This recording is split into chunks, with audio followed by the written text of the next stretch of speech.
I want to reiterate and say thank you very much for being here and taking the time out of your lives to hear what I have to say. I want to say how proud I am of all of you for being here tonight, because it's not whether you agree or disagree, it's the fact that you came here with an open mind and you were willing to listen. In a couple days, I will be court-martialed for refusing to participate in the Iraq War and for stating the reasons why. And I'm only here tonight for one reason, and that is to encourage all of you to imagine the possibility for change and how you can be a part of that change if you so choose. 536 versus 300 million. Our Congress is comprised of approximately 535 members. If you include the President, that's 536. It is interesting to note that the fate of our country hinges on the knowledge, bias, and decisions of just 536. It takes a little over half that amount, 270, to swing the country in one direction or another. You must ask yourself, do we want a military that is blindly obedient to the whims of just 270 people as it relates to the well-being and safety of 300 million? Do we want a military that, without hesitation, will turn on the people if simply ordered to do so? Is it possible 270 people can ignore the voices of their fellow citizens? A powerful standing army that does not have the opportunity to question and dissent threatens the existence of a democratic society.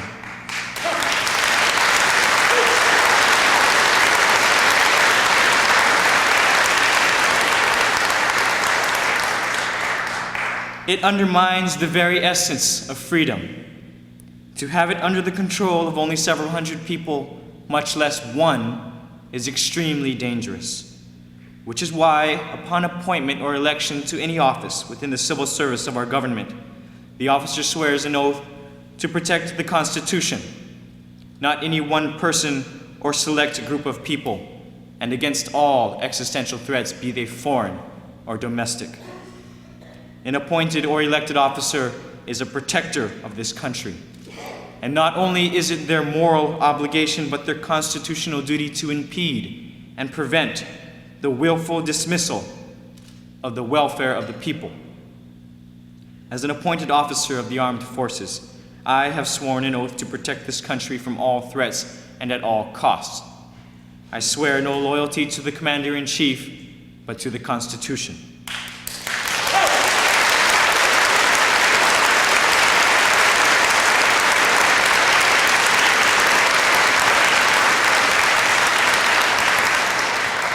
I serve not at the pleasure of the President, but as a servant of the people.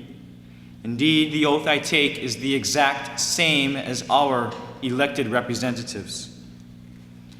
There are many who believe that to allow soldiers to decide for themselves if a particular war is illegal or immoral would lead to the degradation of our armed forces. Perhaps this may be true, which is why any conflict we as a country engage in must be fully supported by the people.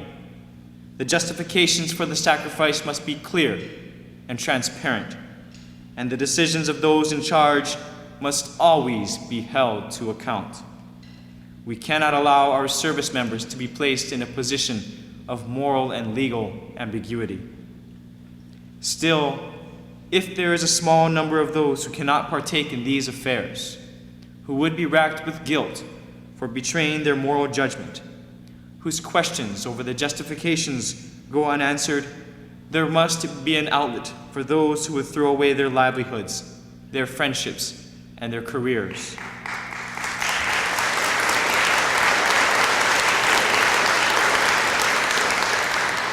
We cannot persecute conscience any more than we can persecute race, religion, or political beliefs. There must be a way. We, as a free people, must demand it, or else we subject our own countrymen and women to that which our forebears died to prevent: slavery and oppression. I am not against war. There are many within our society who are against all forms of war, and I respect their beliefs. Yet a war to defend against aggression is vastly different from starting a war of aggression and for corporate interests.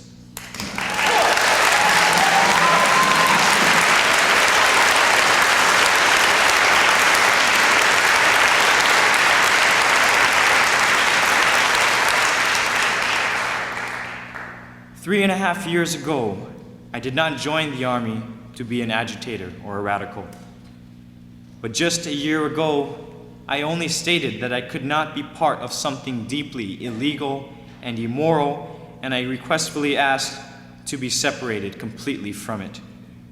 What was especially egregious to me was and is the deception waged upon the American people. I am a servant of the people and submit to their will. Had the rationale for the Iraq War been transparent, truthful, and legal, and the citizenry still called for war, I may not have liked it, but I would have gone.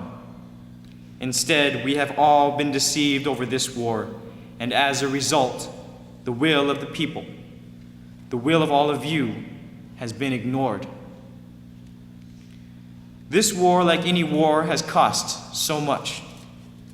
By a Johns Hopkins study, an estimated 600,000 Iraqis have died as a result of this war. Almost all Iraqi cities are still without regular clean water, electricity, sewage, and medical facilities, the basic necessities of life. Unemployment stands at 70%, and 1.8 million Iraqis have fled the country. As for us, over 3,000 service members have lost their lives, all with families that will never be the same. Over 20,000 wounded, and half that amount will be disabled and disfigured for life. Nearly 2/3 of vets who suffer PTSD are not receiving the treatment they desperately need, and many are instead sent back to the front lines. The rate of divorce among Iraq vets has skyrocketed to 80% for commissioned officers.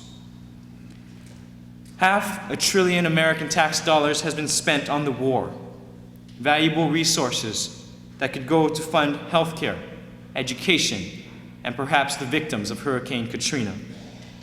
The reconstruction effort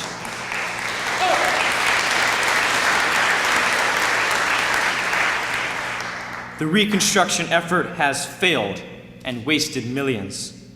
Of 150 health clinics contracted to be built in Iraq, only 20 have been completed due to lack of funds.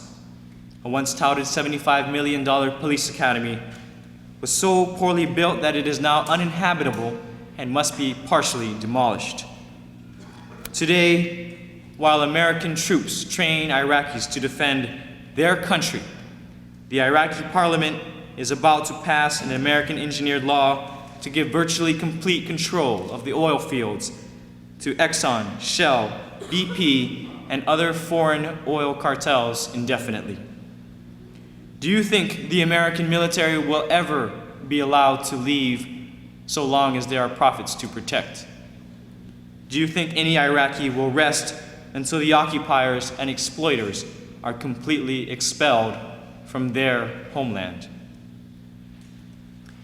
In a democracy, everyone is a politician. Many detractors have sought to belittle my actions. They have accused me of dabbling in things, quote, way above my pay grade. Well, certainly there are those who will always seek to equate politics with cynicism, apathy, and elitism. Something they say that all of you and the normal people just shouldn't concern themselves with. The fact of the matter is, politics is our lives. If we seek to allow others to act in our stead without knowledge or accountability of what they do, how can we expect them to act in our best interests? Politics is that which governs our lives, determines the quality of life, and indeed our deaths. In a democracy, we all must involve ourselves with politics, and anyone else who tells you otherwise is leading you astray and committing a grave disservice to a government by the people.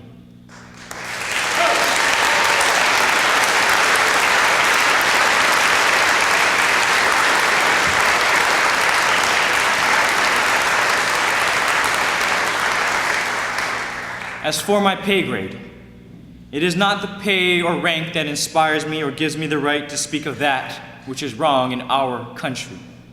The right is mine as an American and a leader to call on the people for justice and redress. An officer protects his soldiers, plain and simple. The threats I speak of affect the lives and welfare of today's service members and puts them in imminent peril. I don't have to be a general, a PhD from Harvard, or a ranking senator. The ideals and principles that I speak of are simple enough that any man, woman, or child with the willingness to study civics, the Constitution, and a little bit of history could very well comprehend. Indeed, that which I speak to you about is the very essence of what it means to be an American, to be a democracy, and to live under the rule of peace, law, and justice.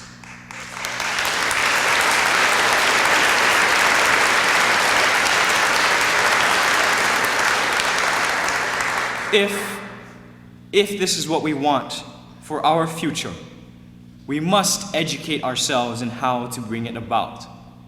Because in a democracy, everyone is a politician. I want you to consider this.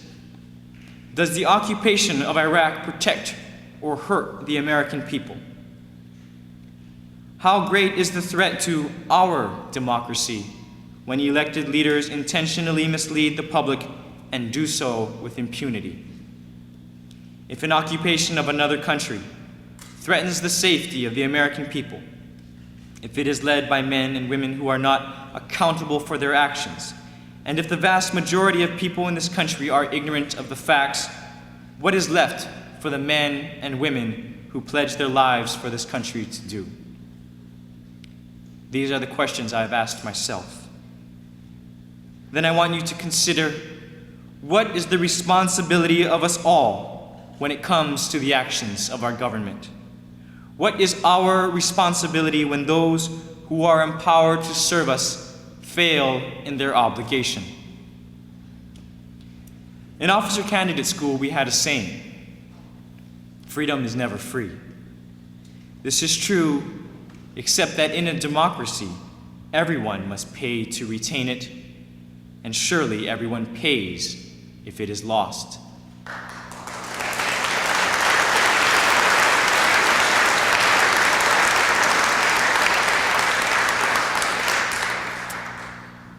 Normally, we understand in our democracy, the people speak and act for those in the military. Representatives are elected, and officials are appointed to serve on behalf of the people. If the policies of any official are illegal or immoral, it is the obligation of our representatives to correct this misconduct and hold those responsible accountable. This is done to ensure the safety and the welfare of the American people. This is not done as a simple matter of politics, but as an assurance to our way of life. The other day before my pretrial hearing, I watched on C-SPAN as our newly elected Congress smiled, waved, and congratulated each other. They shook hands, smiled for the camera, and had grand parties with unlimited food and drink. Meanwhile, thousands of miles away, our countrymen and women were trying desperately to stem gushing wounds and drag their comrades to safety. What is there to smile about?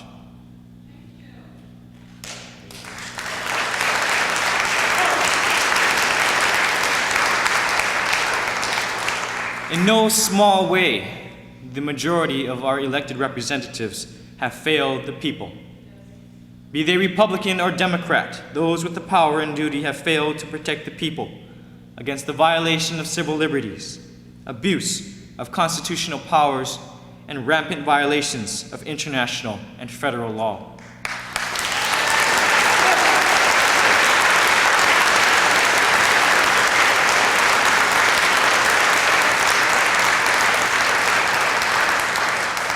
Before you nod your head in agreement, consider this. Where our elected representatives have failed the people, have not the American people as a whole failed their country, including those in the military, those with no voice.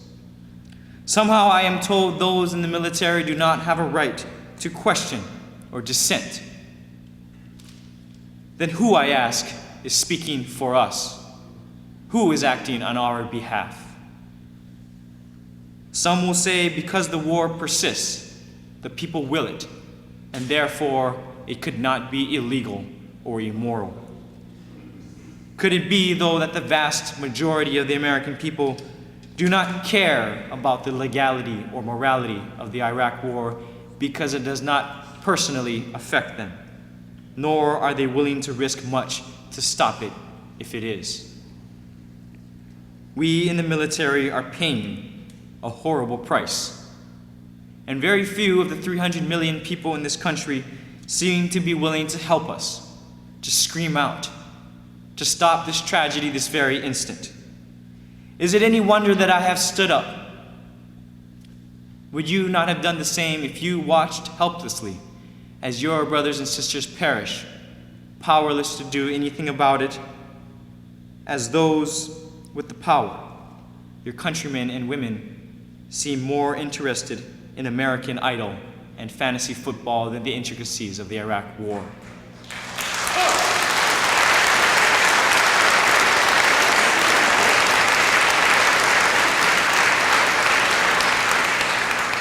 Now, don't get me wrong. I love football and TV just as much as anyone else. And sometimes I would rather be somewhere else than spending every waking minute trying to raise awareness among the American people. Nonetheless, as long as this war and injustice continues, my duty as a citizen and a soldier compel me otherwise. Remember, only 40% of our entire population made that effort to cast a vote in one of the most important elections of our time. What kind of government by the people is that? How many of that 40% do you think knew all the facts behind the war? Facts that are easy to find with just a little effort.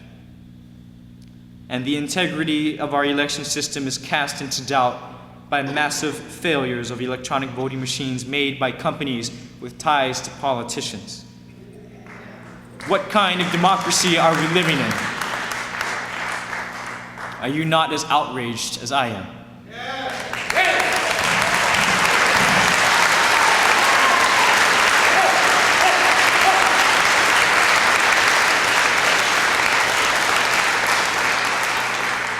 I am here today to speak for those who are unable or unwilling to speak for themselves.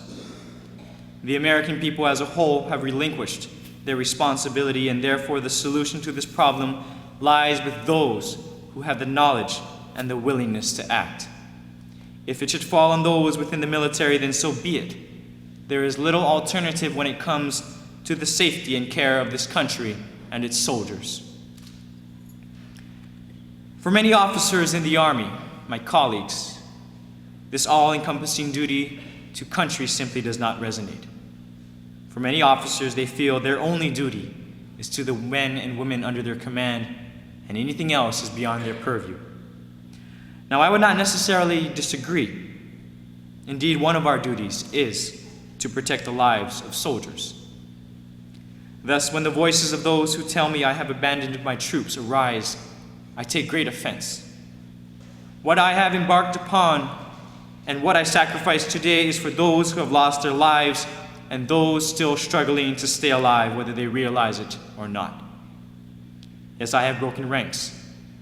I have not been the good lieutenant.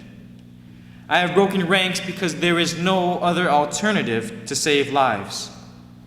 Otherwise, like those lemmings who jump off the cliff without knowing why, we could just as all easily march off to our doom without knowing why. You see, I do not have the power to stop this war or the deaths of 3,000 more men and women. I do have the power to make you aware of why soldiers are dying and why this war is unjust. I do have the power to impel you to care. It is the American people who have the power to end this war.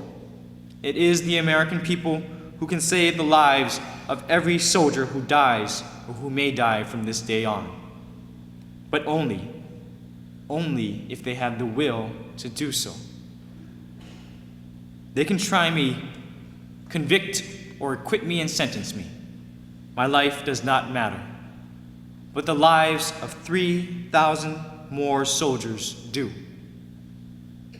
During basic training, my drill sergeant told me, always serve your soldiers and in turn, they will serve you. Taking part in a clearly illegal and immoral policy, while those who have the power ignore or refuse their duty, is not serving the best interest of my soldiers.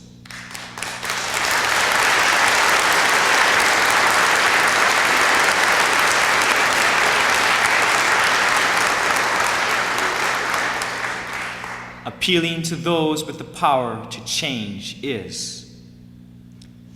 Indeed, sacrifice for his soldiers is certainly one of the duties of a leader. Like some of you here today, I have often felt that my brothers and sisters are dying needlessly.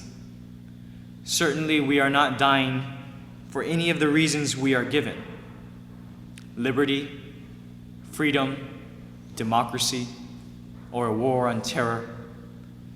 No, instead, by our mere presence in Iraq, it has been proven by our own government that we are expanding terrorism, not stemming it, and yet we stay.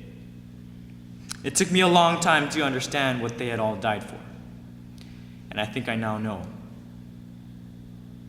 They died for you and for me, so that we will never allow this to happen again.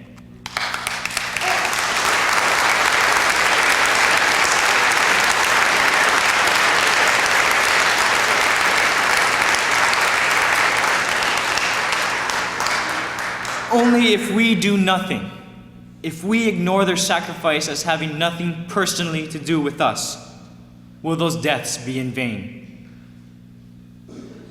I admit to you now, I cannot help but weep when I see the look of pain and torment on the faces of those who have lost the love of their life. A son they will never see grow up, a mother who will comfort them no more. Most of these soldiers are but strangers to me, yet I feel the pain and sorrow as if it were my own. My heart breaks with sadness through the tragedy that others endure. Each and every soldier who has died has not done so in vain. Were it not for the pain and suffering that I felt for the friends and families of those who have died, I would not have had the willingness or the courage to want to make a difference. This needless war has cost so much, but it has not been in vain if we are all willing to change. In a democracy, the government works to the will of the people. Do not be surprised when the people of this world rise up and strike back at any and all Americans.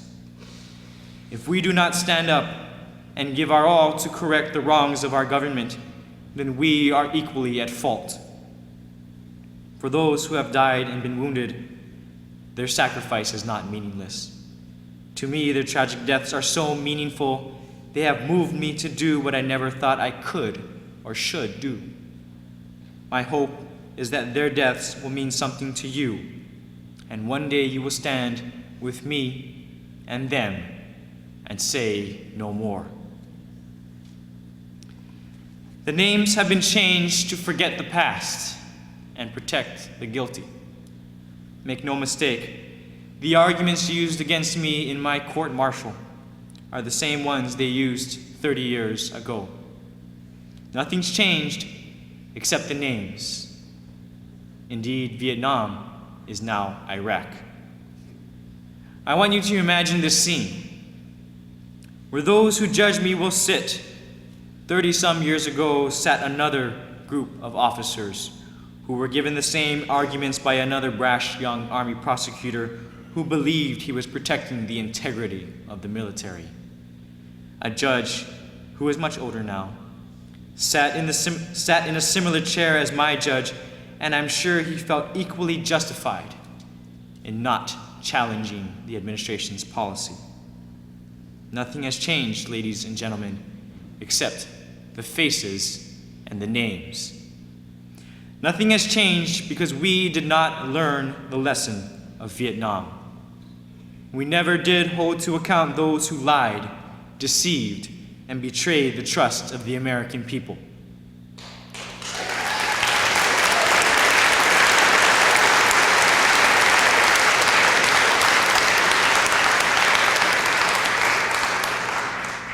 So here we are today, a sick, twisted déjà vu of the tragedy and devastation of an older generation. We are here today because we did not learn our lesson. Moreover, we will be here 30 years from now, if not sooner, and 30 years after that. We will be here as long as it takes to learn our lesson. In the meantime, our children will pay the price, our grandchildren, and every successive generation. Perhaps for some, the status quo is fine. Who, after all, wants to be noted in history for upsetting a pretty good system? Perhaps the way things are ran are fine. After all, that is what many thought in the prosecution of officers and enlisted during Vietnam.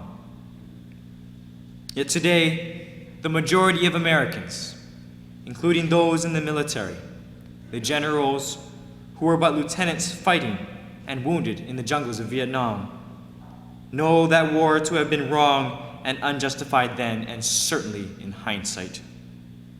General Newbold, recently retired in protest over the Iraq War, said publicly, "We have been fooled again. Can't you see this war is no different?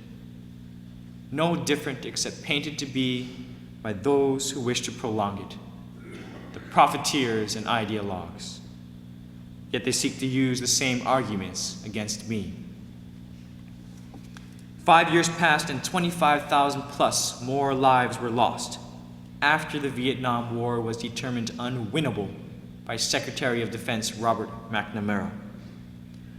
How many more young men and women will die and suffer before this war is over? Bay of Tonkin, democratization, Vietnamization, civil war, all the reasons for continued military conflict are now proven to have been utterly wrong. The military self-destructed and became demoralized not because of the actions of a few dissenting soldiers, but because of a policy so clearly immoral and illegal, no one was willing to fight it, clearly except to those in charge. They will seek to use the argument of the political question. They will say the decision to go to war is not for a young army officer to consider. But my rank is irrelevant because the decision to go to war is not for any officer to consider, even a general. The decision to go to war is for all of us to consider and seek the true rationales. We own our country, and its actions are our responsibility.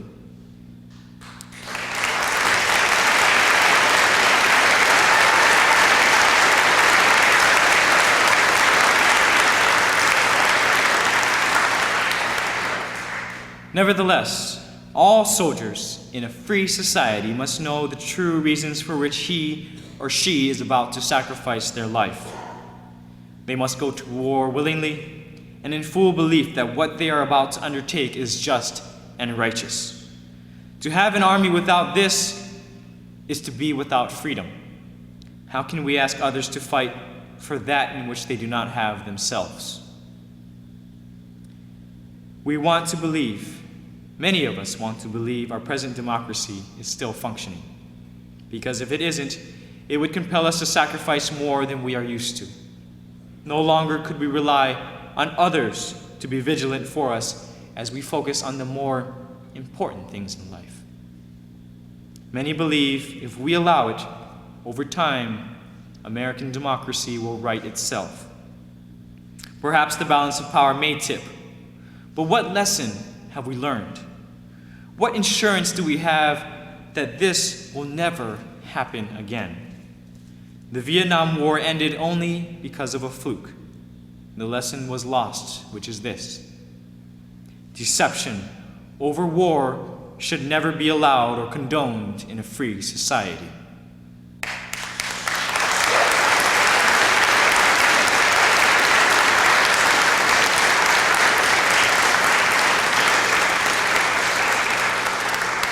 Remember Richard Nixon, who promised to end the war and only escalated it. He did not resign because he was caught deceiving the public over the war, even though some knew then and now that this was occurring. Neither he, nor Johnson, nor their cohorts were made as an example to future statesmen. Do you understand now why history is repeating itself in Iraq? Can you see how terrorism is the new communism, Iran the new China, and regional war the new domino theory? Things do not work themselves out.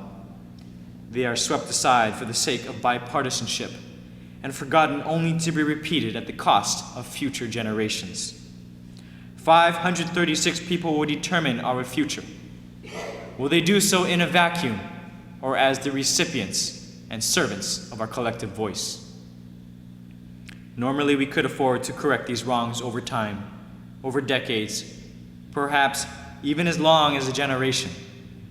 But war is not politics as usual.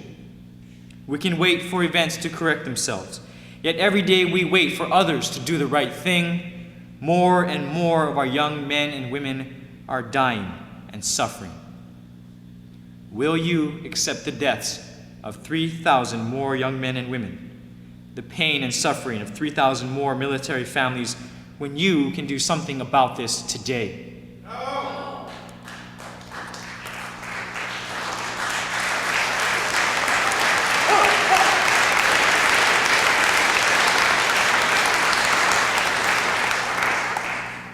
As I said, they can convict me and send me to prison.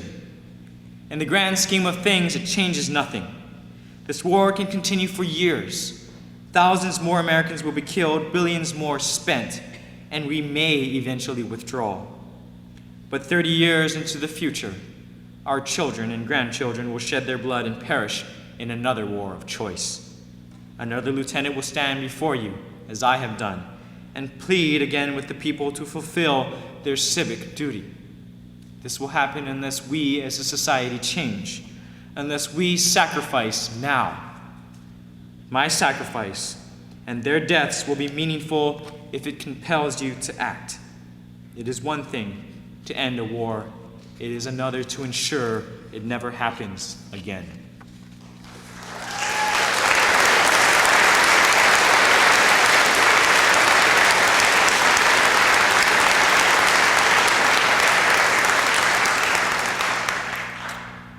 You have the power to stop this endless cycle of death and tragedy.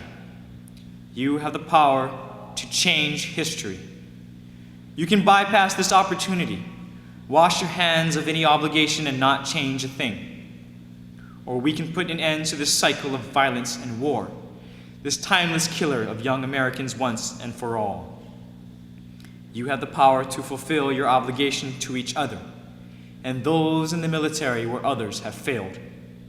Or you can do what your predecessors did in a previous war that most, if not all of us, see now as a complete disaster. Let us not forget that it was a failure not through its conduct, but through its unconstitutional and immoral policy. Good order and discipline among the soldiers, sailors, Marines, and airmen of that era was destroyed not because of the single act of a junior officer, but because of consistent lies and a betrayal of trust by the administration. When Congress granted the authorization for this war in 2002, as many of us now know was based on faulty and false assumptions, Senator Byrd from West Virginia said, "Today I weep for my country. I too have wept over the deaths of my brothers and sisters, the immeasurable pain and suffering of their families, the denial of adequate medical care, and the slashing of veterans' benefits, all while the rhetoric of support the troops goes unchallenged. This hypocrisy stops with me."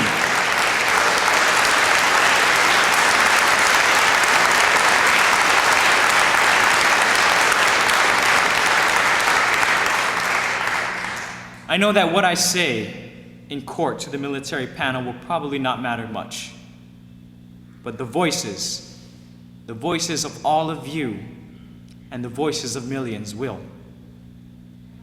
And in the end, I have tried. If you are given no other alternative, knowing you will probably lose is no excuse not to attempt a course of action.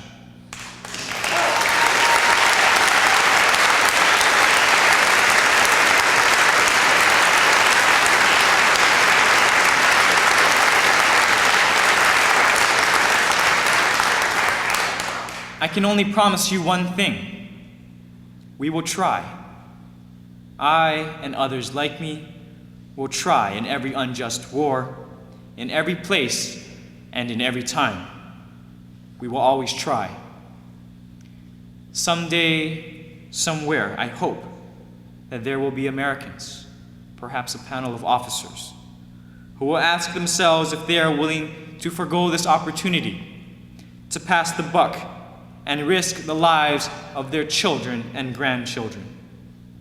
Someday, somewhere they will say, "No more. This stops today. This stops with me."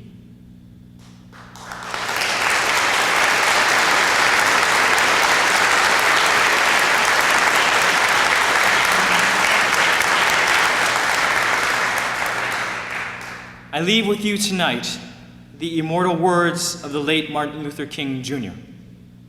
Remember, he is a man so universally respected for his courage and wisdom. A few weeks ago, we honored his sacrifice and his legacy. This is from his speech, Beyond Vietnam, A Time to Break Silence. A time comes when silence is betrayal. That time has come for us in relation to Vietnam. The truth of these words is beyond doubt, but the mission to which they call us is a most difficult one. Even when pressed by the demands of inner truth, men do not easily assume the task of opposing their government's policy, especially in time of war. Nor does the human spirit move without great difficulty against all the apathy of conformist thought within one's own bosom and in the surrounding world. Moreover, when the issues at hand seem as perplexed as they often do in the case of this dreadful conflict, we are always on the verge of being mesmerized by uncertainty. But we must move on. Somehow this madness must cease. We must stop now. I speak as a child of God and brother to the suffering poor of Vietnam. I speak for those whose land is being laid waste, whose homes are being destroyed, whose culture is being subverted. I speak for the poor of America who are paying the double price of smashed hopes at home and death and corruption in Vietnam. I speak as a citizen of the world, for the world as it stands aghast at the path we have taken. I speak as an American to the leaders of my own nation. The great initiative in this war is ours. The initiative to stop it must be ours. Thank you.